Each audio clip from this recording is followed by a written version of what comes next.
Good evening students. तो IMA के digital platform पर जो है बोर्ड के लिए जो सीरीज चल रही है उसी सीरीज में बायोलॉजी का एक और टॉपिक अपन डिस्कस करने वाले हैं जो कि है बायोटेक्नोलॉजी। सही। और बायोटेक्नोलॉजी जो है ये पूरा का पूरा चैप्टर अपन क्वेश्चंस के फॉर्म में देखने वाले हैं और आपके बोर्ड के जो क्वेश्चन है वो इन्हीं के आसपास क्या होने वाले हैं, फ्रेम होने वाले हैं। क्लियर है? तो पूरा का पूरा वीडियो ध्यान से देखते जाए, बहुत ही ज्यादा हेल्पफुल होने वाला है। सही। तो देखो बायोटेक्नोलॉजी जो है बेटा ये चैप्टर आपके बोर्ड में कितने मार्क्स का है? 4 मार्क्स का है। कितने मार्क्स का चैप्टर है? 4 मार्क्स का। और इसमें से हाफ हाफ मार्क के जो है वो आपको 2 क्वेश्चन मिलने वाले हैं और 1.5 और 1.5 के आपको कितने क्वेश्चन मिलने वाले हैं? 2। इस चैप्टर में से कोई भी डिटेल्ड क्वेश्चन नहीं आने वाला है, सारे के सारे शॉर्ट या वेरी शॉर्ट क्वेश्चन ही आएंगे। तो इसी तरह के क्वेश्चंस की अपन प्रैक्टिस करेंगे। सही। तो देखो शुरू करते हैं। सबसे पहला क्वेश्चन है कि ईएफबी के अकॉर्डिंग जो है बायोटेक्नोलॉजी को क्या करना है? डिफाइन करना है। तो सबसे पहले ये ईएफबी क्या है? तो बेटा ईएफबी का पूरा मतलब होता है European federation of biotechnology.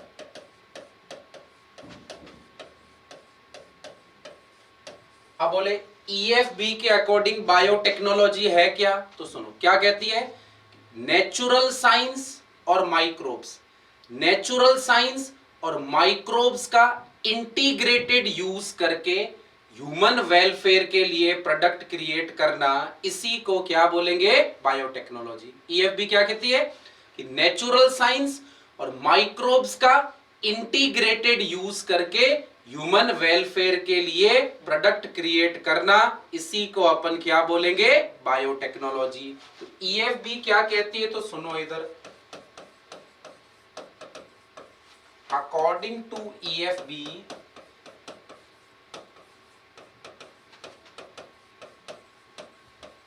Biotechnology is क्या है बेटा? इंटीग्रेटेड यूज ऑफ किसका? एक तो नेचुरल साइंस और नेचुरल साइंस के साथ साथ किसका? माइक्रोब्स का। किस लिए?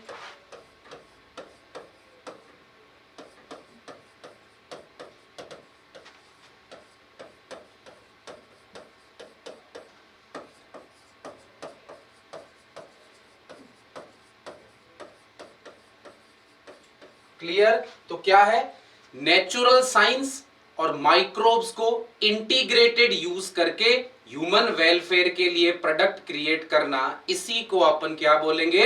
बायोटेक्नोलॉजी। क्लियर? आगे देखते हैं। देखो अब अगला सवाल है, कौन सी एंजाइम को मॉलिक्यूलर सीजर बोलते हैं? बहुत ही ज्यादा इंपॉर्टेंट। तो सुनो, मॉलिक्यूलर सीजर किसे बोलते हैं? रेस्ट्रिक्शन एंजाइम्स जो होती है उन्हीं को क्या बोलते हैं? Molecular scissor. रेस्ट्रिक्शन एंजाइम्स जो होती है उन्हीं को क्या बोलते हैं? Molecular scissor. क्यों? क्योंकि ये डीएनए को स्पेसिफिक साइट से क्या करती है? कट करती है। तो बोले मॉलिक्यूलर सीजर किसे बोलेंगे? रेस्ट्रिक्शन एंजाइम को या रेस्ट्रिक्शन एंडोन्यूक्लियस को, क्योंकि ये डीएनए को स्पेसिफिक साइट से क्या करती है? कट करती है। तो बोले मॉलिक्यूलर सीजर किसे बोलेंगे? तो किसे बोलेंगे बेटा? रेस्ट्रिक्शन एंजाइम्स, या अपन लिखेंगे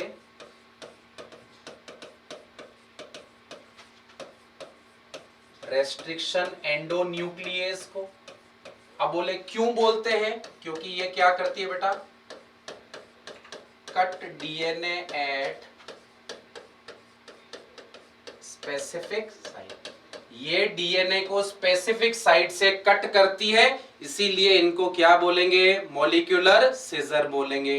अब यहां से एक एक दो दो क्वेश्चन और ले लेता हूं कि सबसे पहली डिस्कवर्ड रेस्ट्रिक्शन एंजाइम कौन सी है? तो फर्स्ट डिस्कवर्ड रेस्ट्रिक्शन एंजाइम कौन सी है? Hind second.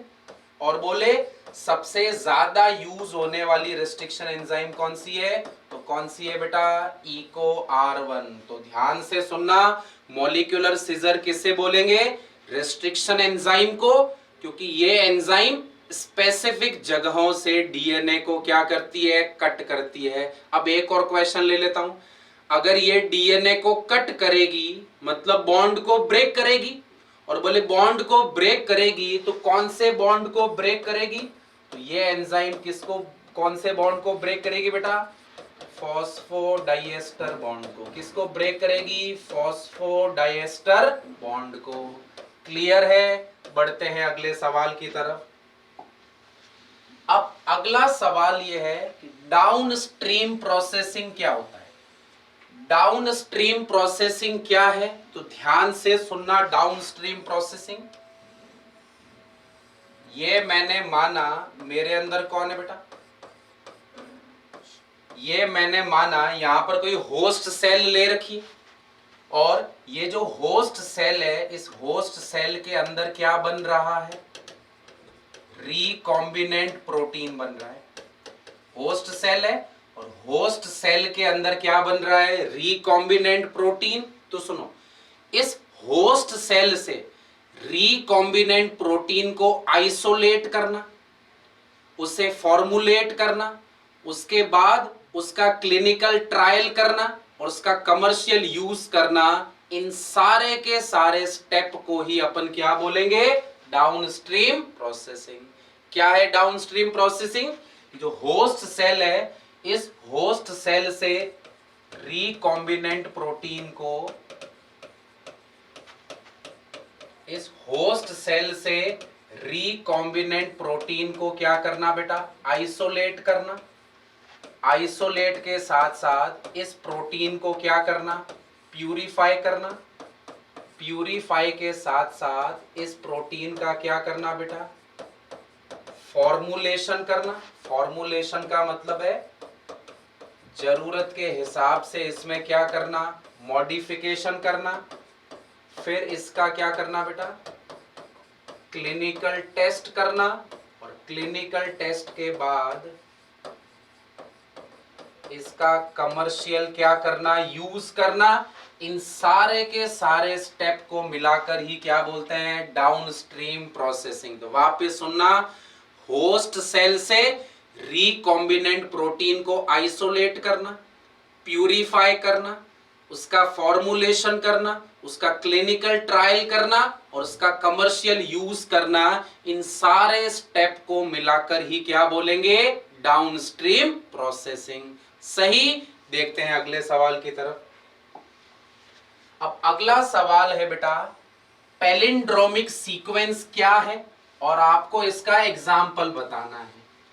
अब क्या है पैलिंड्रोमिक सीक्वेंस, तो सुनो, अभी बताया, रेस्ट्रिक्शन एंजाइम जो होती है वो डीएनए को एक स्पेसिफिक साइट से कट करती है, और रेस्ट्रिक्शन एंजाइम डीएनए को जिस स्पेसिफिक साइट से आइडेंटिफाई करती है और कट करती है, उसी साइट को क्या बोलेंगे, पैलिंड्रोमिक सीक्वेंस। तो क्या है palindromic sequence, restriction enzyme DNA को जिस साइट से आइडेंटिफाई करती है और कट करती है, तो उसी सीक्वेंस को अपन क्या बोलेंगे, पैलिंड्रोमिक सीक्वेंस। तो और डिफाइन कर दे, देखो, तो पैलिंड्रोमिक सीक्वेंस होते क्या है, तो ये क्या है बेटा, एक तरह के इन्वर्टेड रिपीट क्या है,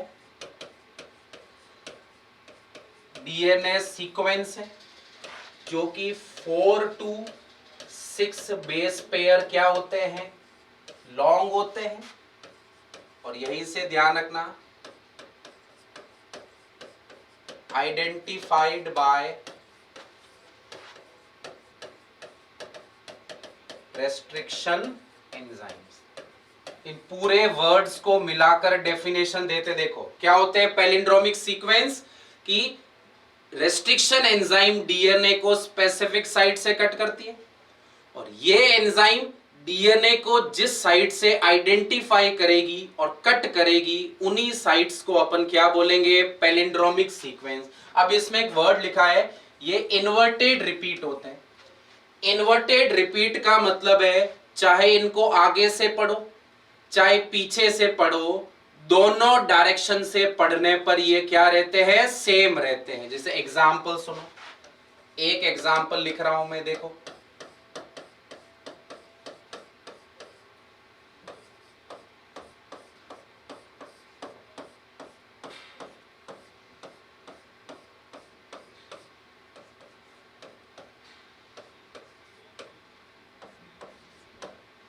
आप देखो इस सीक्वेंस को अगर आप आगे से पढ़ोगे तो क्या बेटा, देखो GAATTC, इसको इधर से भी पढ़ोगे तो क्या रहेगा, GAATTC। तो ऐसे सीक्वेंस जो आगे से और पीछे से पढ़ने पर क्या रहते हैं, सेम रहते हैं, उन्हीं को क्या बोलते हैं, पैलिंड्रोमिक सीक्वेंस। और ऐसे सीक्वेंस को ही रेस्ट्रिक्शन एंजाइम आइडेंटिफाई करती है और इनके बीच क्या लगाती है, कट लगाती है। सही। तो अगला सवाल देखते हैं, आ जाओ। अब अगला सवाल है स्टिकी एंड्स क्या होते हैं, और बायोटेक्नोलॉजी में इन स्टिकी एंड्स को ही प्रेफर किया जाता है, क्यों, क्या होते हैं स्टिकी एंड, और बायोटेक्नोलॉजी में स्टिकी एंड्स को ही प्रेफर किया जाएगा, क्यों, तो समझना क्या होते हैं स्टिकी एंड्स। जैसे मैंने कहा मेरे पास एक पैलिंड्रोमिक सीक्वेंस है, देख बेटा,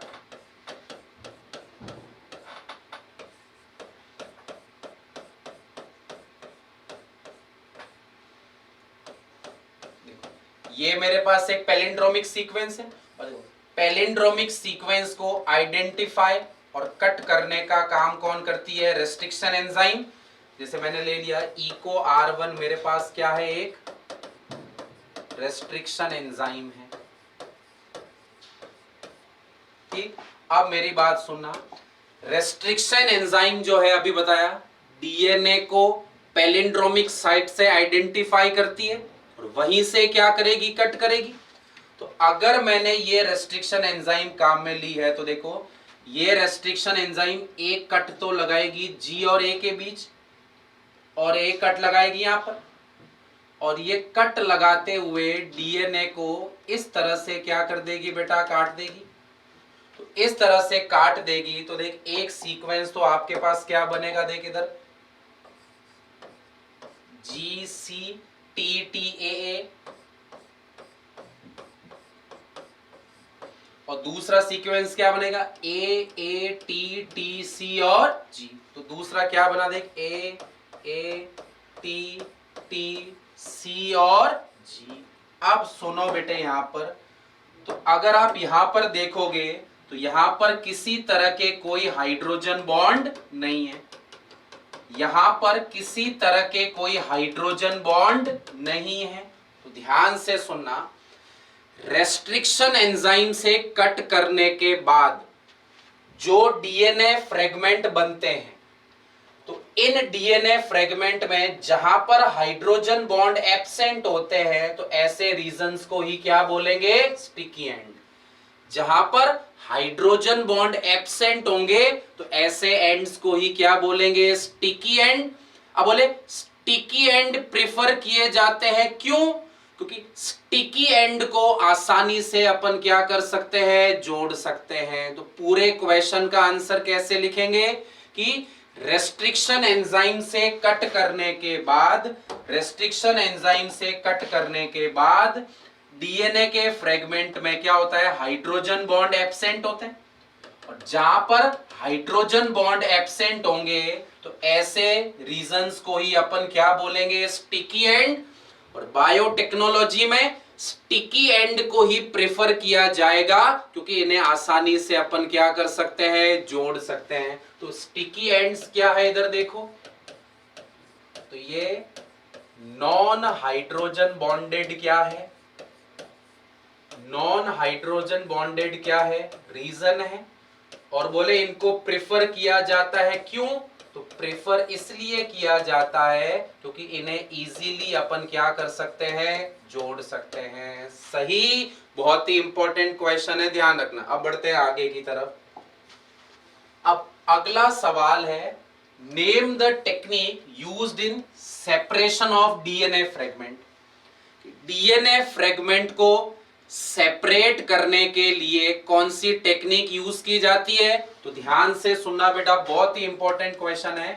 तो डीएनए फ्रेगमेंट को सेपरेट करने के लिए कौन सी टेक्निक यूज की जाएगी?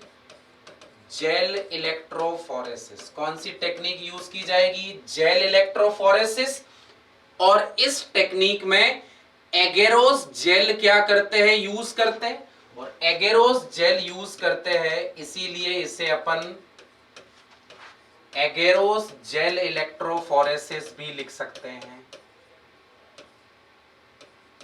तो बोले डीएनए फ्रेगमेंट को सेपरेट करने के लिए कौन सी टेक्निक? Gel electrophoresis. आसान।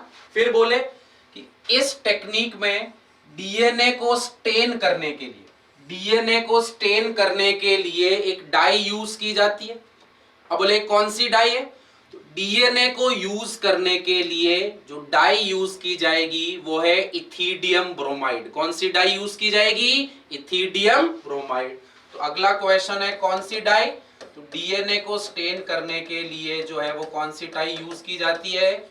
Ethidium bromide. और इथिडियम ब्रोमाइड को ही शॉर्ट में अपन किससे लिखेंगे बेटा? ETBr से लिखेंगे। सही। अब अगला सवाल है कि इस टेक्निक का आपको क्या बताना है? प्रिंसिपल बताना है। अब प्रिंसिपल क्या है तो सुन लेना, पहले सुन लेना। इधर देखो, प्रिंसिपल क्या है कि इस टेक्निक में क्या करते हैं? इलेक्ट्रिक फील्ड की प्रेजेंस में, इलेक्ट्रिक फील्ड की प्रेजेंस में डीएनए फ्रेगमेंट को उनके साइज के बेसिस के आधार पर क्या करते हैं? अपन डिफरेंशिएट करते हैं। क्या कहा? इस टेक्निक में डीएनए फ्रेगमेंट को इलेक्ट्रिक फील्ड की प्रेजेंस में उनके साइज के बेसिस पे अपन क्या करते हैं? आइडेंटिफाई करते हैं या डिफरेंशिएट करते हैं। तो प्रिंसिपल तो इसका क्या हो गया? इधर देखो, in this technique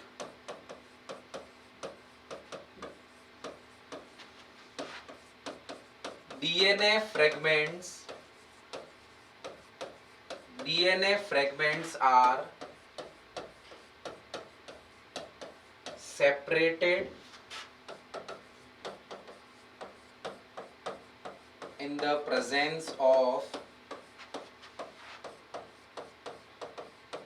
electric field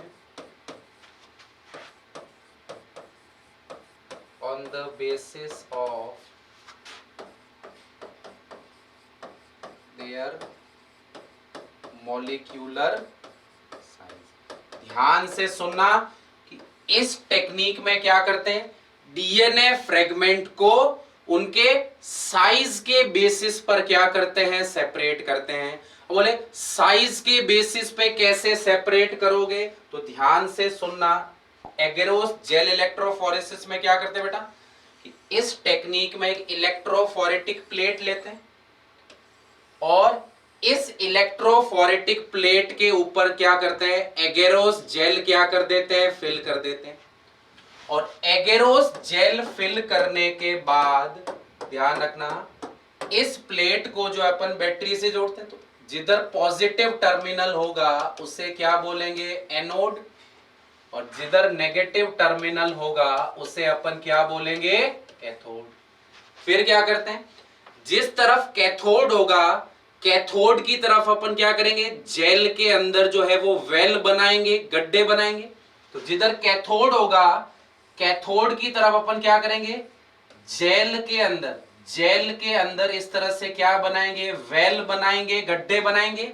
फिर इन्हीं वेल्स के अंदर अपन डीएनए फ्रेगमेंट्स को लोड कर देंगे, जिनको क्या करना है? सेपरेट करना है। तो ये क्या है बेटा? वेल्स है।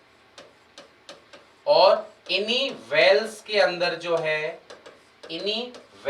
अंदर जो है डीएनए फ्रेगमेंट्स को अपन क्या कर देते हैं? लोड कर देते हैं। सही। अब डीएनए को लोड करने के बाद फिर इलेक्ट्रिक फील्ड को क्या करेंगे? अप्लाई करेंगे।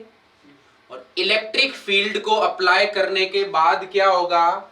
आप जानते हो डीएनए जो है, ये डीएनए कैसा मॉलिक्यूल है? Negative charge. और अगर डीएनए नेगेटिव चार्ज है बता, तो नेगेटिव चार्ज होने के कारण ये सारे के सारे डीएनए पॉजिटिव चार्ज या पॉजिटिव इलेक्ट्रोड की तरफ क्या करेंगे, मूव करेंगे। और डीएनए जैसे ही पॉजिटिव इलेक्ट्रोड की तरफ मूव करेंगे, तो जिस डीएनए की साइज सबसे छोटी होगी वो डीएनए उतनी ही ज्यादा डिस्टेंस कवर करेगा और एनोड के सबसे पास में होगा।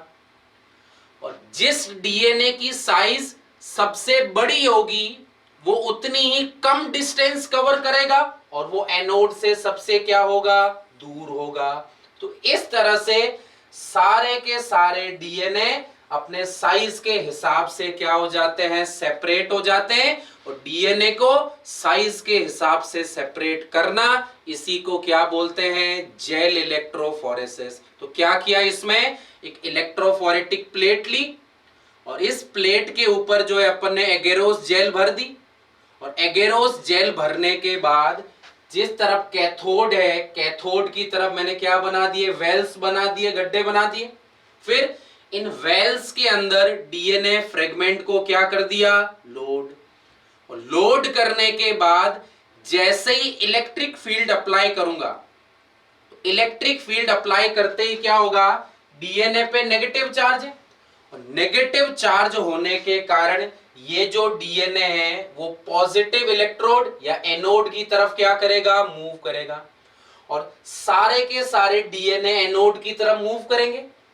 और जिस डीएनए की साइज सबसे छोटी होगी वो सबसे ज्यादा डिस्टेंस कवर करेगा और एनोड के सबसे पास में होगा। और जिस डीएनए की साइज सबसे बड़ी होगी वो सबसे कम डिस्टेंस कवर करेगा और वो एनोड से उतना ही क्या होगा, दूर होगा। तो इस तरह से सारे के सारे फ्रेगमेंट साइज के हिसाब से क्या हो जाते हैं, सेपरेट हो जाते हैं। इसी को अपन क्या बोलेंगे, इलेक्ट्रोफोरेसिस बोलेंगे। और बोर्ड में इलेक्ट्रोफोरेसिस से क्या क्वेश्चन आता है, तो पहला तो टेक्निक का नाम पूछते हैं, दूसरा डाय पूछते हैं, और तीसरा ये किस प्रिंसिपल पे काम करती है। तो ध्यान रखना ये किस प्रिंसिपल में, तो इनके अंदर डीएनए फ्रेगमेंट को साइज के हिसाब से क्या करते हैं, सेपरेट करते हैं। सही। अब बढ़ते हैं अगले सवाल की तरफ। अब अगला सवाल है कि रिकॉम्बिनेंट डीएनए टेक्नोलॉजी में कौन सी एंजाइम्स यूज करते हैं। तो देखो रिकॉम्बिनेंट डीएनए टेक्नोलॉजी जो है इसके अंदर दो तरह की एंजाइम्स क्या करते हैं, यूज करते हैं। पहली जो डीएनए को स्पेसिफिक साइट से कट करती है, तो कौन कट करेगी, रेस्ट्रिक्शन एंजाइम। और दूसरी जो डीएनए फ्रेगमेंट को आपस में जोड़ती है, और जोड़ने का काम कौन करेगी, लाइगेज एंजाइम करेगी। तो रिकॉम्बिनेंट डीएनए टेक्नोलॉजी में कितनी एंजाइम यूज करते हैं बेटा, दो। पहली जो डीएनए को स्पेसिफिक साइट से कट करेगी यानी रेस्ट्रिक्शन एंजाइम, और दूसरी जो दो डीएनए फ्रेगमेंट को आपस में जोड़ेगी, और जोड़ने का काम कौन करेगी, लाइगेज। तो इसमें दो एंजाइम यूज की जाती है। पहली तो है बेटा रेस्ट्रिक्शन एंजाइम, और रेस्ट्रिक्शन एंजाइम करती क्या है बेटा, cut DNA with in specific sequence. ये डीएनए को स्पेसिफिक सीक्वेंस से कट करती है। और दूसरी जो एंजाइम यूज करते हैं वो है डीएनए लाइगेज। दूसरी एंजाइम कौन सी है, डीएनए लाइगेज। और डीएनए लाइगेज क्या करती है, जॉइंस डीएनए फ्रेगमेंट। ये डीएनए फ्रेगमेंट को क्या करती है, ज्वाइन करती है। अब सुनो, लाइगेज अगर डीएनए फ्रेगमेंट को ज्वाइन करेगी तो जोड़ने का मतलब है बॉन्ड बनाएगी। तो बोले कौन से बॉन्ड बनाएगी, तो लाइगेज जो है ध्यान रखना ये कौन से बॉन्ड बनाती है, तो ये कौन से बॉन्ड बनाएगी, फॉस्फोडाइएस्टर बॉन्ड का क्या करेगी, फॉर्मेशन करेगी। सही। अब देखो अगला सवाल, आपको बोला है नॉन रिकॉम्बिनेंट और रिकॉम्बिनेंट सेल को आइडेंटिफाई करने के लिए कौन सी जीन काम में लोगे। रिकॉम्बिनेंट और नॉन रिकॉम्बिनेंट सेल्स को आइडेंटिफाई करने के लिए कौन सी जीन आप काम में लोगे। तो सबसे पहले तो समझते हैं कि ये रिकॉम्बिनेंट और नॉन रिकॉम्बिनेंट क्या है, फिर बात करेंगे इनको आइडेंटिफाई कैसे करते हैं। तो मेरी बात को ध्यान से सुनना। जैसे मैंने कहा ये एक सेल है और इस सेल में मैंने कहा मेरे पास कौन प्रेजेंट है, टारगेट डीएनए प्रेजेंट है। और ये मैंने कहा मेरे पास एक और सेल है और इसमें मैंने कहा टारगेट डीएनए जो है वो क्या है, एब्सेंट है।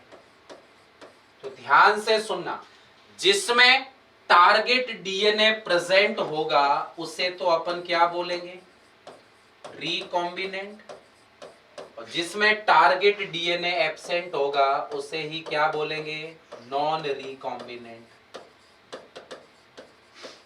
जिसमें टारगेट डीएनए एब्सेंट होगा उसे ही क्या बोलेंगे, नॉन रिकॉम्बिनेंट। अब सवाल यह है आपको कैसे पता चलेगा कि कौन सी रिकॉम्बिनेंट है और कौन सी नॉन रिकॉम्बिनेंट, क्योंकि नेकेड आई से तो टारगेट डीएनए दिखेगा नहीं।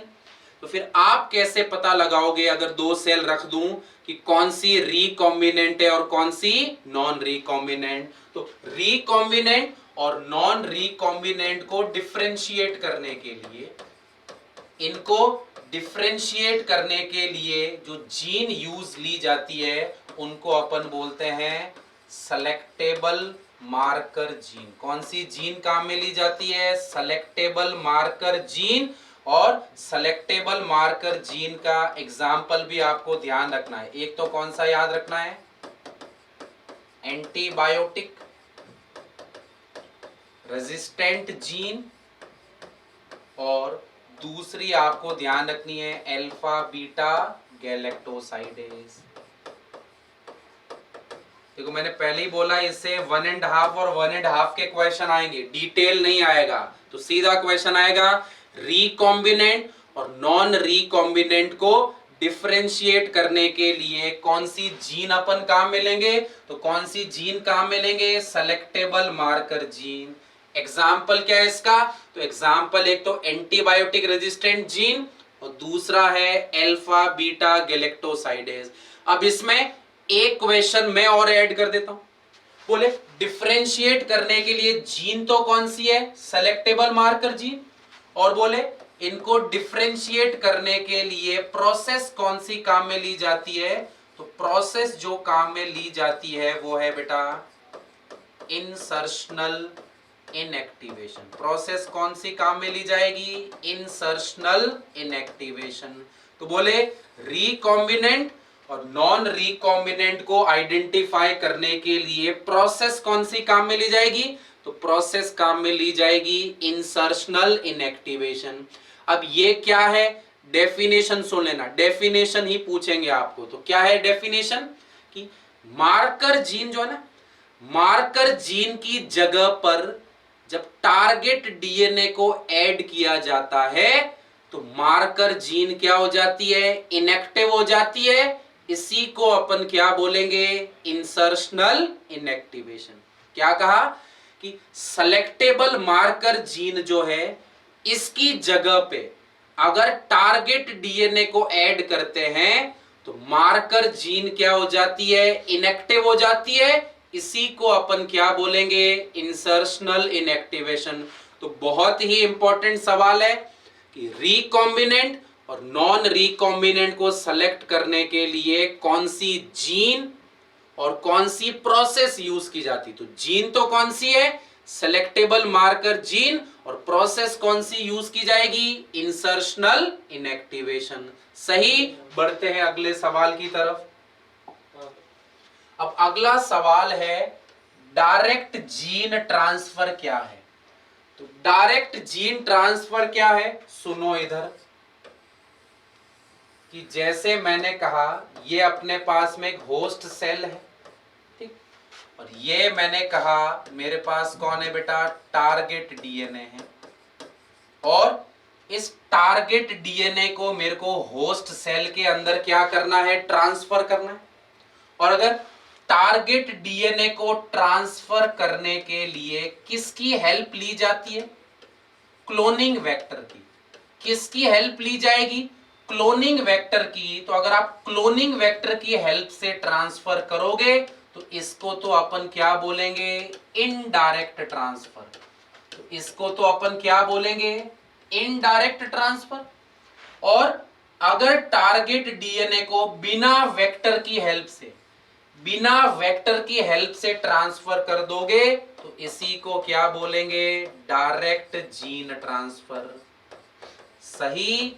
तो बोले डायरेक्ट जीन ट्रांसफर क्या है? तो सुन लेना, जीन को होस्ट सेल के अंदर क्या करना है? ट्रांसफर। अगर होस्ट सेल में ट्रांसफर करने के लिए वेक्टर की हेल्प लेते हो तो इसको तो क्या बोलेंगे? इनडायरेक्ट। और बिना वेक्टर की हेल्प से अगर आप ट्रांसफर करते हो तो इसी को क्या बोलते हैं? डायरेक्ट ट्रांसफर बोलते हैं। अब यहां पर यही पूछा है कि डायरेक्ट जीन ट्रांसफर क्या है और इसके मेथड्स बताने हैं। तो डायरेक्ट जीन ट्रांसफर मतलब बिना क्लोनिंग वेक्टर की हेल्प से डीएनए को क्या करना? ट्रांसफर करना। अब बोले इसके मेथड क्या है? तो इसके लिए दो मेथड आपको ध्यान रखने हैं। पहला मेथड तो है माइक्रो इंजेक्शन और दूसरा मेथड है जीन गन। एक एक करके देखते हैं। देखो, पहले तो अपन किसकी बात करेंगे? माइक्रो इंजेक्शन की। अब सुनो, माइक्रो इंजेक्शन मेथड जो है ये मेथड किसके लिए काम में लिया जाता है? एनिमल सेल के लिए। माइक्रो इंजेक्शन में क्या करेंगे? जो डीएनए है इस डीएनए को माइक्रो निडल्स के अंदर क्या किया जाता है? फिल किया जाता है। और इन्हीं माइक्रो निडल की हेल्प से डीएनए को होस्ट सेल में क्या कर देते हैं? ट्रांसफर कर देते हैं। तो माइक्रो इंजेक्शन क्या है कि इसमें माइक्रो निडल के अंदर डीएनए को फिल किया जाएगा, फिर इसी माइक्रो निडल की हेल्प से डीएनए को होस्ट सेल में क्या कर दिया जाएगा? ट्रांसफर। तो एनिमल सेल्स के लिए, और इसमें होगा क्या कि DNA is directly transfer into nucleus of host cell with the help of microneedle। कि अगर डीएनए को माइक्रो निडल की हेल्प से ट्रांसफर करेंगे तो इसी को क्या बोलेंगे? Micro injection. अब दूसरा मेथड इसमें पूछते हैं वो है जीन गन। और जो जीन गन है इसी को अपन बोलेंगे बायोलिस्टिक गन। अब बोले जीन गन क्या है? तो सबसे पहले ये मेथड किसके लिए काम में लिया जाएगा? प्लांट सेल में। और जीन गन क्या है? इसमें डीएनए को गोल्ड और टंगस्टन मेटल में क्या किया जाता है? रैप। और गोल्ड और टंगस्टन मेटल में रैप करने के बाद इस डीएनए को हाई वेलोसिटी के साथ प्लांट सेल में क्या कर देंगे? ट्रांसफर। तो जीन गन क्या है? ये मेथड प्लांट सेल के लिए यूज होगा और इसमें डीएनए को गोल्ड और टंगस्टन मेटल में रैप करके हाई वेलोसिटी के साथ प्लांट सेल में क्या कर देंगे? ट्रांसफर कर देंगे।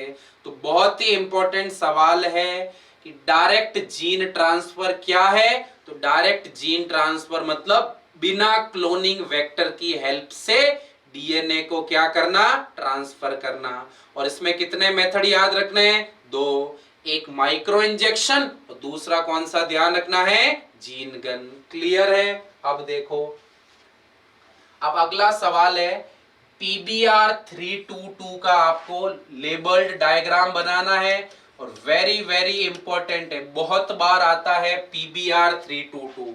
अब ये क्या है? तो देखो इधर, तो PBR 322 जो है बेटा, ये PBR 322 एक तरह का क्या है? क्लोनिंग वेक्टर है। एक तरह का क्लोनिंग वेक्टर है जिसकी हेल्प से डीएनए को अपन क्या करते हैं? ट्रांसफर करते हैं। और इसकी हेल्प से डीएनए को किस में ट्रांसफर किया जाता है? बैक्टीरियल सेल में। तो ध्यान से सुनना, क्या है? कि PBR322 एक तरह का क्लोनिंग वेक्टर है और इसकी हेल्प से डीएनए को किसमें ट्रांसफर किया जाएगा, बैक्टीरियल सेल में। अब बोले PBR322 आर्टिफिशियल एक नेचुरल है, तो ये जो PBR322 जो है ध्यान रखना ये कैसा है बेटा, तो ये आर्टिफिशियल कंस्ट्रक्टेड क्या है बेटा, आर्टिफिशियल कंस्ट्रक्टेड क्या है, क्लोनिंग वेक्टर है, ठीक है। और इसको दो साइंटिस्ट ने मिलके बनाया था, एक का नाम है बॉलीवर और दूसरे का नाम है रॉड्रिगेज। तो PBR322 है क्या, ये एक आर्टिफिशियली बनाया गया क्लोनिंग वेक्टर है जिसकी हेल्प से डीएनए को बैक्टीरिया के अंदर क्या किया जाता है, ट्रांसफर। अब इसका डायग्राम कैसे ध्यान रखना है, तो PBR322 जो है ध्यान रखना ये एक तरह का सर्कुलर और सर्कुलर के साथ साथ डबल स्ट्रैंडेड क्या है, डीएनए। देखो सर्कुलर और सर्कुलर के साथ साथ डबल स्ट्रैंडेड क्या है, डीएनए है। अब देखो अगर ये वेक्टर है तो आपने पढ़ा होगा वेक्टर होने के लिए कितनी प्रॉपर्टी होनी चाहिए, 3 प्रॉपर्टी। तो वेक्टर होने के लिए सबसे पहली प्रॉपर्टी क्या होनी चाहिए, उसमें ओराई साइट होनी चाहिए। बोल है या नहीं, ये रही देख ओराई साइट प्रेजेंट है। फिर वेक्टर होने के लिए दूसरी प्रॉपर्टी जो है वो है बेटा, वेक्टर के अंदर क्या होनी चाहिए, इसके अंदर सेलेक्टेबल मार्कर क्या होनी चाहिए, जीन होनी चाहिए। तो इसमें सेलेक्टेबल मार्कर जीन है या नहीं है, ये रही देख एम्फिसिलिन और टेट्रासाइक्लिन। फिर वेक्टर की तीसरी प्रॉपर्टी है, वेक्टर के अंदर क्या होनी चाहिए, मल्टीपल क्लोनिंग साइट होनी चाहिए। और ये मल्टीपल क्लोनिंग साइट किसके लिए होनी चाहिए, डिफरेंट एंजाइम के लिए। यानी वेक्टर के अंदर जो है अलग अलग रेस्ट्रिक्शन एंजाइम के लिए क्या होनी चाहिए, साइट होनी चाहिए। तो देखो इसमें है या नहीं, तो देख इधर PST1, PVU1, EcoR1, CLE1, HindIII, BAM-H1, SEL1, PVU2, इतनी सारी एंजाइम्स के लिए क्या है, इसमें साइट है। तो ध्यान रखना PBR322 क्या है, आर्टिफिशियल बनाया गया एक तरह का क्लोनिंग वेक्टर है जिसकी हेल्प से डीएनए को किस में ट्रांसफर करते हैं, बैक्टीरिया में। और अगर ये वेक्टर है तो वेक्टर होने के लिए कितनी प्रॉपर्टी होनी चाहिए, 3। पहले तो क्या होनी चाहिए, ओराई साइट होनी चाहिए। बोलो है या नहीं है, बिल्कुल है। दूसरी इसमें क्या होनी चाहिए, सेलेक्टेबल मार्कर जीन होनी चाहिए। बोलो है या नहीं है, ये रही। फिर अलग अलग रेस्ट्रिक्शन एंजाइम के लिए क्या होनी चाहिए, साइट्स होनी चाहिए। और इसमें देखो इतनी सारी एंजाइम्स के लिए क्या है, इसमें रेस्ट्रिक्शन साइट है। तो बहुत बहुत ज्यादा इंपॉर्टेंट है, बना लेना PBR322 का डायग्राम। सही, बढ़ते हैं अगले प्रश्न की तरफ। अब अगला सवाल है कि अगर आपके पास कोई स्मॉल अमाउंट में डीएनए है तो इस स्मॉल अमाउंट में प्रेजेंट डीएनए की मल्टीपल कॉपीज कैसे बनाओगे। क्या सवाल है कि स्मॉल अमाउंट में कोई डीएनए है तो इसकी मल्टीपल कॉपीज कैसे बनाओगे। तो सुनो, स्मॉल अमाउंट में अगर कोई डीएनए है तो इसकी मल्टीपल कॉपी बनाने के लिए जो टेक्निक अपन यूज करते हैं वो टेक्निक कौन सी है, पीसीआर।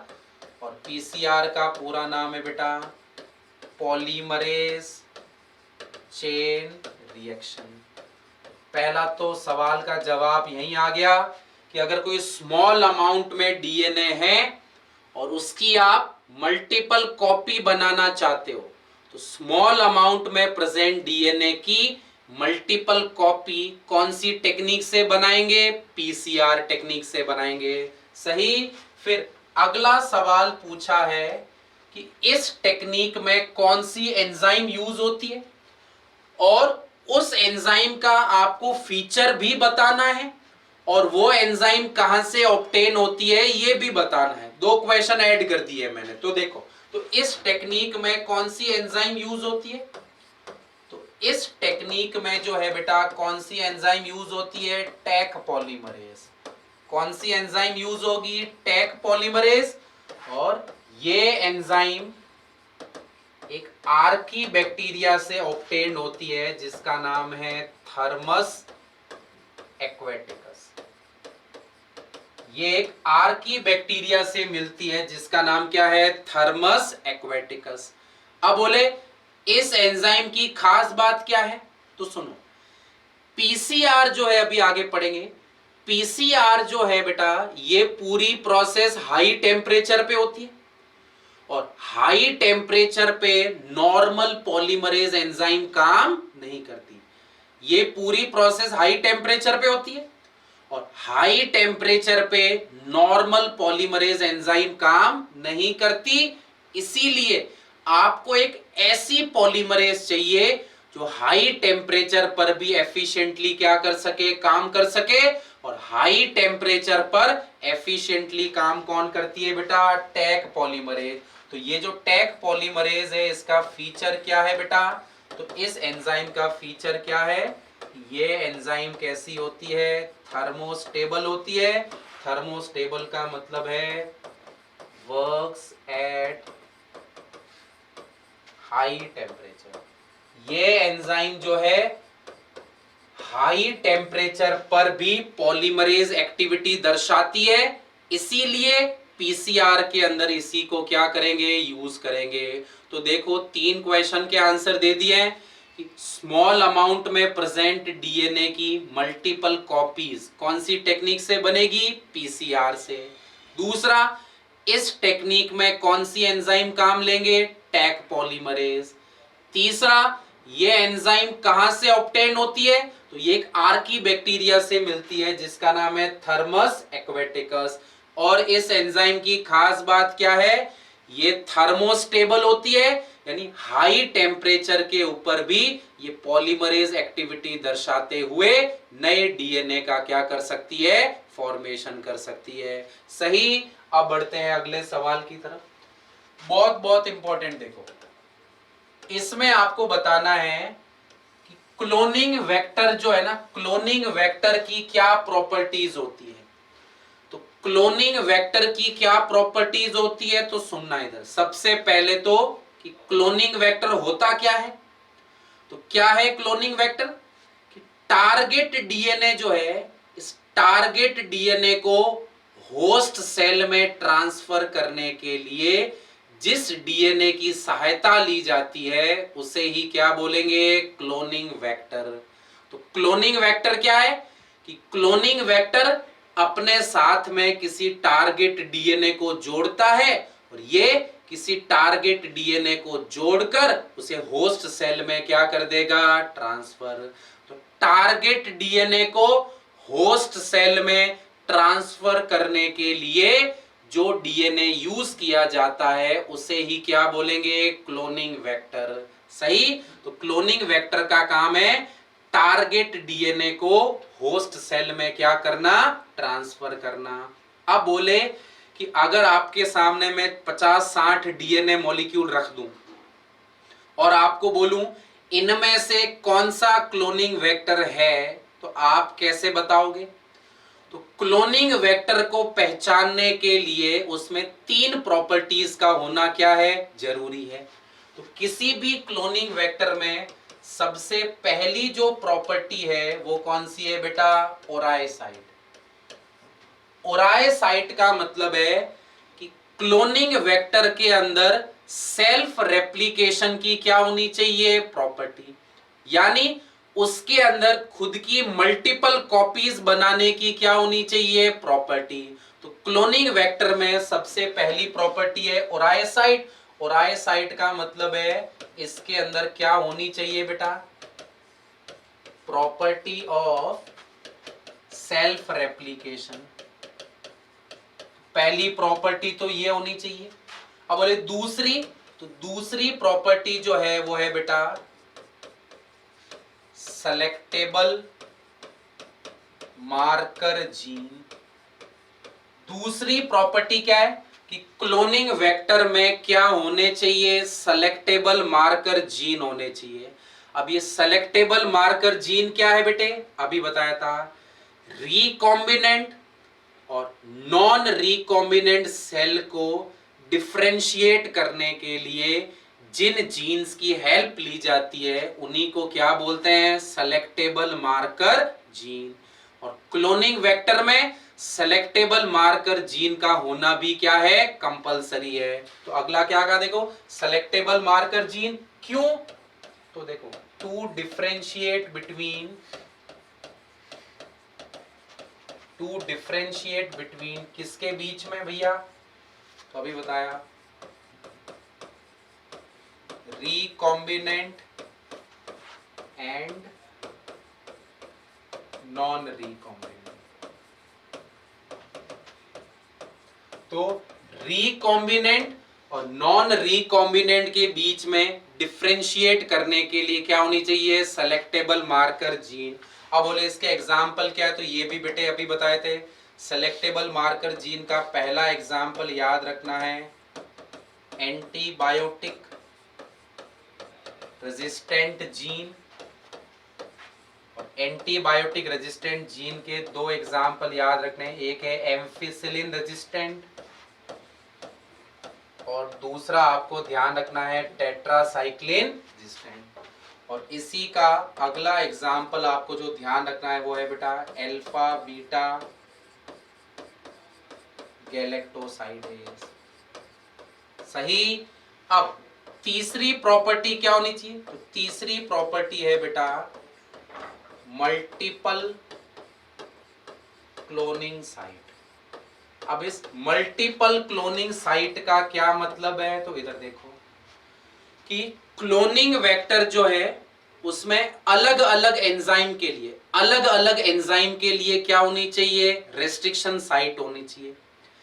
अलग अलग एंजाइम के लिए रेस्ट्रिक्शन साइट का मतलब है कि एक क्लोनिंग वेक्टर को अपन अलग अलग एंजाइम से क्या कर सकते हैं, कट कर सकते हैं। तो तीसरी प्रॉपर्टी क्या है कि क्लोनिंग वेक्टर में मल्टीपल क्लोनिंग साइट होनी चाहिए, यानी डिफरेंट डिफरेंट एंजाइम्स के लिए क्या होनी चाहिए, साइट होनी चाहिए। अब बोले इससे क्या फायदा, तो अगर डिफरेंट डिफरेंट एंजाइम्स के लिए साइट होगी तो एक एंजाइम के ऊपर डिपेंडेंसी क्या हो जाएगी, कम हो जाएगी। अब मेरी बात को सुनना, मैंने कहा मल्टीपल क्लोनिंग साइट होनी चाहिए, बिल्कुल होनी चाहिए। क्या मल्टीपल क्लोनिंग साइट एक एंजाइम के लिए होनी चाहिए या डिफरेंट रेस्ट्रिक्शन एंजाइम के लिए, तो मल्टीपल क्लोनिंग साइट हमेशा डिफरेंट डिफरेंट रेस्ट्रिक्शन एंजाइम के लिए होनी चाहिए, एक रेस्ट्रिक्शन एंजाइम के लिए नहीं होनी चाहिए। तो तीसरा फीचर क्या है, multiple cloning site.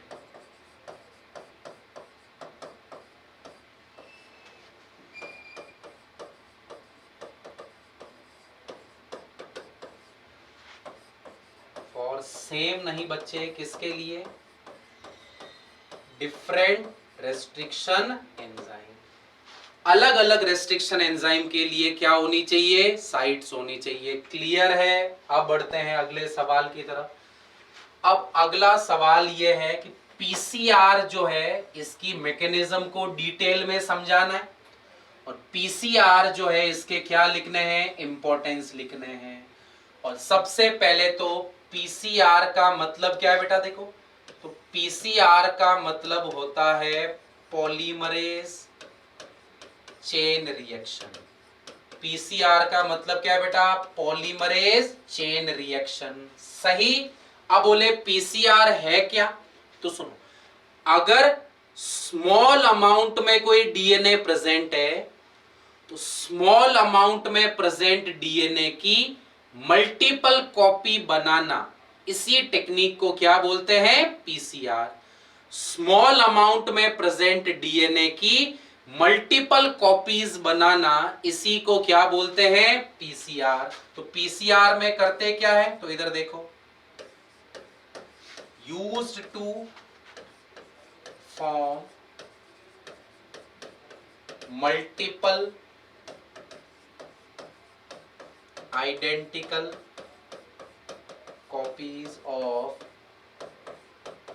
DNA present in small amount। Small amount में अगर कोई डीएनए है तो इसकी मल्टीपल कॉपी बनाना, इसी को क्या बोलते हैं, पीसीआर। अब सुनना कि पीसीआर में डीएनए की मल्टीपल कॉपी बनाते हैं, और डीएनए की कॉपी बनाने का मतलब है डीएनए का क्या करना है, रेप्लिकेशन करना है। क्या करना है, डीएनए का रेप्लिकेशन। तो इसमें डीएनए की मल्टीपल कॉपी बनाते हैं, और मल्टीपल कॉपी बनाने का मतलब है डीएनए का क्या करना है, रेप्लिकेशन। वैसे डीएनए का रेप्लिकेशन बॉडी के अंदर होता है, और बॉडी के अंदर होगा तो उसे बोलेंगे इन विवो, और यहां पर रेप्लिकेशन अपन बॉडी के बाहर करवा रहे हैं, लेबोरेटरी कंडीशन में करवा रहे हैं, तो इसे क्या बोलेंगे, इन विट्रो। क्या बोलेंगे, इन विट्रो। तो पीसीआर में दो बातें याद रखना, इसमें स्मॉल अमाउंट में प्रेजेंट डीएनए की मल्टीपल कॉपी बनाई जाती है, और डीएनए की मल्टीपल कॉपी बनाने का मतलब है अपन डीएनए का रेप्लिकेशन कर रहे हैं, और ये काम बॉडी के बाहर हो रहा है। तो किस कंडीशन में हो रहा है, इन विट्रो कंडीशन में। इसीलिए पीसीआर जो है इसी को अपन क्या बोलते हैं, इन विट्रो डीएनए रेप्लिकेशन बोलते हैं। सही। अब पीसीआर के सारे स्टेप्स समझा रहा हूं, इधर देखो। अगर मैं स्टेप्स की बात करूं तो पीसीआर जो है इसमें 3 स्टेप होते हैं। सबसे पहला जो स्टेप है बेटे, इसे बोलेंगे डीनेचुरेशन। दूसरा जो स्टेप है इसे बोलेंगे प्राइमर एनिलिंग, और तीसरा जो स्टेप है इसे अपन बोलेंगे पॉलीमराइजेशन।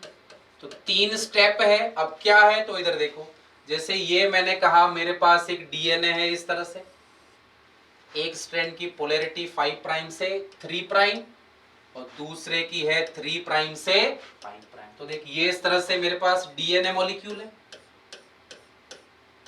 ठीक। अब मैंने माना कि इसमें से ये वाला जो डीएनए का पार्ट है, इसकी मेरे को मल्टीपल क्या बनानी है, कॉपी बनानी है।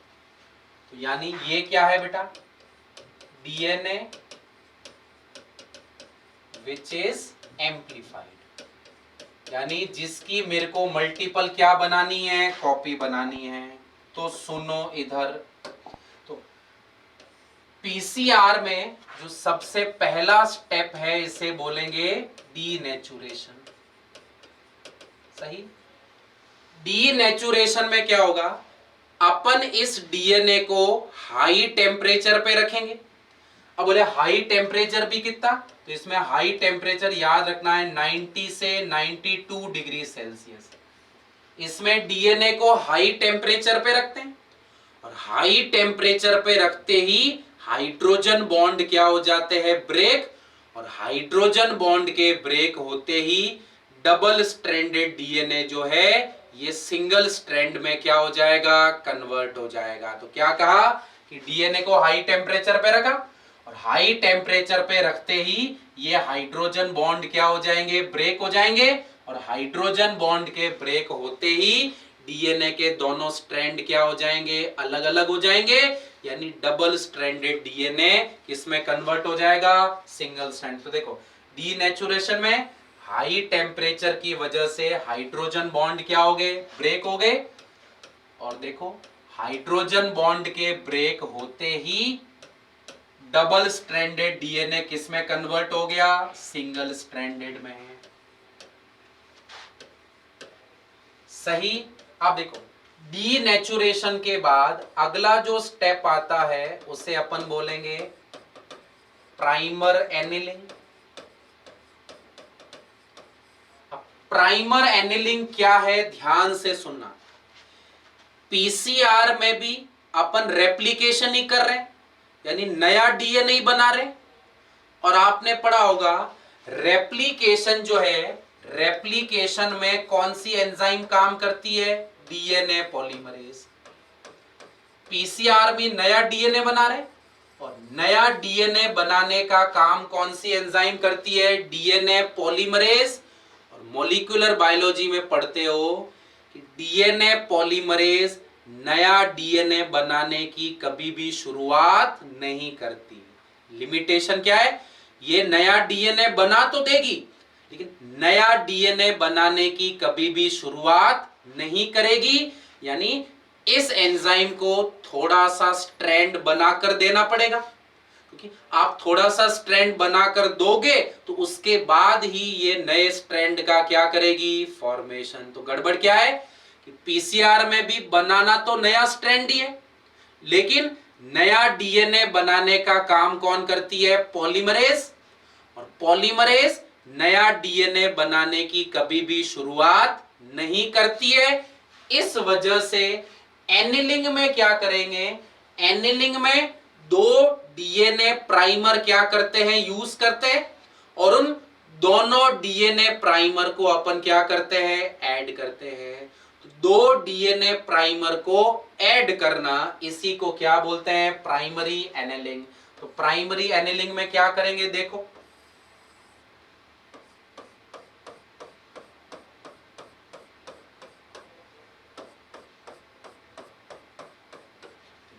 ये डीएनए था 5 प्राइम से 3 प्राइम, और ये है 3 प्राइम से 5 प्राइम।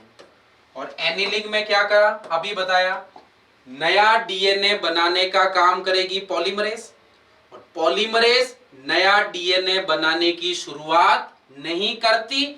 इसलिए अपन को यहां पर दो डीएनए प्राइमर क्या करने पड़ेंगे? जोड़ने पड़ेंगे। अब देखो, ये मैंने कहा एक डीएनए प्राइमर मैंने यहां पर जोड़ा, और एक डीएनए प्राइमर मैंने कहां पर जोड़ा? यहां पर। और प्राइमर का जोड़ना, इसी को अपन क्या बोलते हैं? एनिलिंग बोलते हैं। तो ये मैंने यहां पर किसको जोड़ दिया? डीएनए प्राइमर को। ये भी यहां पर कौन है बेटा? डीएनए प्राइमर है। और प्राइमर को जोड़ना कहलाता है एनिलिंग। और एनिलिंग जो है ये 50 से 55 डिग्री सेल्सियस टेम्परेचर पे होती है। क्लियर है? अब देख, एनिलिंग के बाद तीसरा जो स्टेप आता है वो है पॉलीमराइजेशन। अब देखो, पॉलीमराइजेशन में क्या होगा? इसमें डीएनए पॉलीमरेज एंजाइम क्या करेगी? डीएनए पॉलीमरेज एंजाइम डीएनटीपी से न्यूक्लियोटाइड लेगी। डीएनए पॉलीमरेज एंजाइम क्या करेगी? डीएनटीपी से न्यूक्लियोटाइड लेगी, और उन न्यूक्लियोटाइड को प्राइमर के आगे जोड़ती जाएगी। और प्राइमर के आगे न्यूक्लियोटाइड जुड़ने से नए डीएनए का क्या होता जाएगा? फॉर्मेशन होता जाएगा। देखो मेरे पास कि ये एक स्ट्रैंड पहले से ही था 5 प्राइम से 3 प्राइम, और पॉलीमराइजेशन में क्या होगा? डीएनए पॉलीमरेज आएगी और वो डीएनटीपी से न्यूक्लियोटाइड लेगी। डीएनटीपी से न्यूक्लियोटाइड लेने के बाद इन न्यूक्लियोटाइड को प्राइमर के आगे रखेगी, और प्राइमर के आगे न्यूक्लियोटाइड जुड़ने से नए डीएनए का क्या होता जाएगा? फॉर्मेशन होता जाएगा। और ध्यान रखना, नए डीएनए का फॉर्मेशन हमेशा 5 प्राइम से किस डायरेक्शन में होता है? 3 प्राइम डायरेक्शन में। क्लियर है? इसी तरह से देखो, ये था दूसरे वाला स्ट्रैंड। इस स्ट्रैंड की डायरेक्शन क्या थी? 3 प्राइम से 5 प्राइम। और इसमें देखो, यहां पर प्राइमर ऐड कर रखा है, और यहां पर भी सेम कहानी, डीएनए पॉलीमरेज आएगी और वो इस प्राइमर के आगे न्यूक्लियोटाइड जोड़ेगी, और इस प्राइमर के आगे न्यूक्लियोटाइड जुड़ने से यहां पर भी नए स्ट्रैंड का क्या हो जाएगा? फॉर्मेशन। और अभी बताया, नया स्ट्रैंड हमेशा किस डायरेक्शन में बनता है? 5 प्राइम से 3 प्राइम डायरेक्शन में। तो इस तरह से एक डीएनए की यहां पर अपन ने मल्टीपल कॉपी बना ली, और एक डीएनए की मल्टीपल कॉपी बनाना, इसी को अपन क्या बोलते हैं? पीसीआर बोलते हैं। कितने स्टेप होंगे? 3। पहला, हाई टेम्परेचर की प्रेजेंस में हाइड्रोजन बॉन्ड को तोड़ना, इसे क्या बोलेंगे? डीनेचुरेशन। और हाइड्रोजन बॉन्ड के टूटते ही डीएनए के दोनों स्ट्रैंड क्या हो जाते हैं? सेपरेट हो जाते हैं। फिर है प्राइमरी एनिलिंग। एनिलिंग में क्या होगा कि नया डीएनए बनाने का जो काम है वो कौन करती है? DNA polymerase. और पॉलीमरेज नया डीएनए बनाने की कभी भी शुरुआत नहीं करती है। तो इसलिए एनिलिंग में क्या करते हैं? दो डीएनए प्राइमर क्या करते हैं? ऐड करते हैं। और डीएनए प्राइमर का ऐड करना, इसी को अपन क्या बोलते हैं? Primary annealing. और एनिलिंग के बाद होगा पॉलीमराइजेशन। और पॉलीमराइजेशन में क्या होता है कि इसमें डीएनए पॉलीमरेज डीएनटीपी से न्यूक्लियोटाइड लेगी और इन न्यूक्लियोटाइड को प्राइमर के आगे रखती जाएगी। और प्राइमर के आगे न्यूक्लियोटाइड रखने से नए डीएनए का क्या होता जाएगा? फॉर्मेशन। और एक सवाल अभी डिस्कस किया है कि पीसीआर के अंदर एक स्पेशल तरह की पॉलीमरेज यूज की जाती है। कौन सी? Tag polymerase. क्यों? क्योंकि बेटा ये जो प्रोसेस है वो हाई टेम्परेचर पे होती है और इतने हाई टेम्परेचर पे नॉर्मल पॉलीमरेज एंजाइम जो है वो डीनेचर्ड हो जाती है। इसीलिए अपन को एक ऐसी पॉलीमरेज चाहिए जो हाई टेम्परेचर के ऊपर भी क्या हो? स्टेबल हो। इसीलिए यहां पर कौन सी एंजाइम काम में ली जाएगी? Tag polymerase. क्लियर है? अब देखो यहां पर एक क्वेश्चन ये भी था, आपको पीसीआर की क्या बतानी है? इंपॉर्टेंस बतानी है। तो देखो क्या है इंपॉर्टेंस। तो देखो यहां पर अपन देख लेते हैं पीसीआर की इंपॉर्टेंस, बहुत ही इंपॉर्टेंट। देखो इधर तो बोले पीसीआर की क्या इंपॉर्टेंस है। तो सबसे पहले तो क्या है, इसकी हेल्प से स्मॉल अमाउंट में प्रेजेंट डीएनए की मल्टीपल क्या बना देते हैं? कॉपी बना देते हैं। तो कहां काम आता है? Use to amplify DNA present in small amount. Small amount में प्रेजेंट डीएनए को एम्प्लीफाई करने में। दूसरा, कैंसर सस्पेक्टेड पेशेंट जो होते हैं उनकी स्टडी करने में भी कौन काम आएगी? पीसीआर। तो और कहां काम आती है? Use to study cancer suspected patient. इसके साथ साथ एड्स सस्पेक्टेड पेशेंट जो है उनकी स्टडी में भी कौन काम आती है? पीसीआर। और कहां काम आती है? यूज्ड टू स्टडी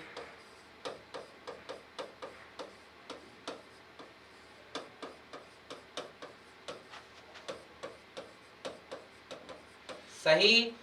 अब बढ़ते हैं अगले सवाल की तरफ। अब देखो अगला सवाल क्या है, बायो रिएक्टर क्या होते हैं और बायो रिएक्टर का क्या बताना है? डायग्राम। और सुनना, डायग्राम बहुत ही ज्यादा इंपॉर्टेंट है, तो डायग्राम तो आप बना लेना। अब मैं बता रहा हूं बायो रिएक्टर होते क्या है। तो बायो रिएक्टर क्या होते हैं तो सुनो कि अगर आपको लार्ज क्वांटिटी में रिकॉम्बिनेंट प्रोटीन चाहिए, तो लार्ज क्वांटिटी में रिकॉम्बिनेंट प्रोटीन ऑब्टेन करने के लिए होस्ट सेल को जो है आपको लार्ज क्वांटिटी में क्या करना पड़ेगा? कल्चर करना पड़ेगा। क्योंकि होस्ट सेल जितनी ज्यादा ग्रो होगी तो आपको उतने ही ज्यादा क्या मिलेंगे? रिकॉम्बिनेंट प्रोटीन मिलेंगे। तो ध्यान से सुनना, to obtain large quantity of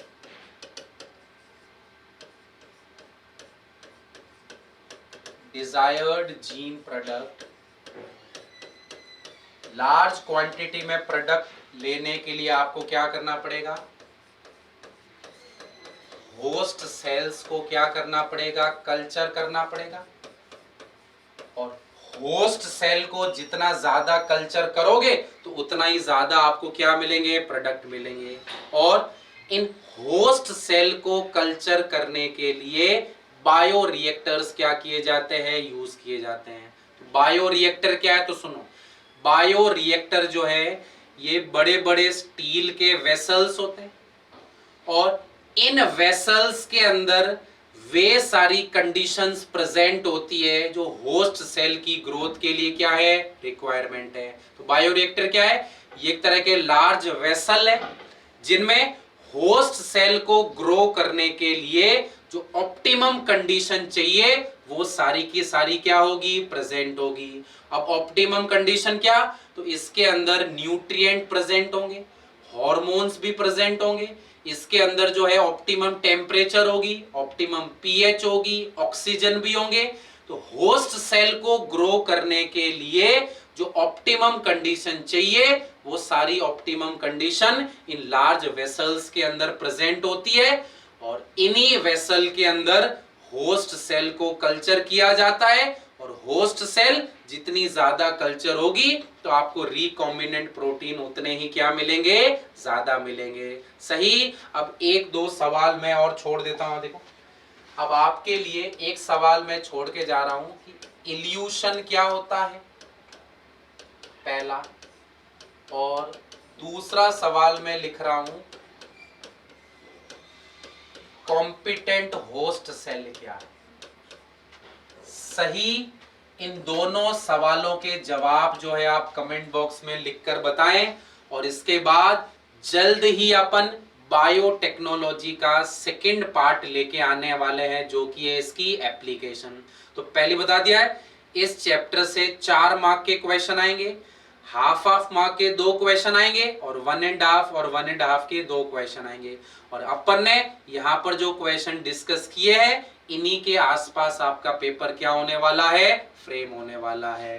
ठीक है, तो इसके बाद आज की क्लास यहीं पर अपन क्या करते हैं, समाप्त करते हैं।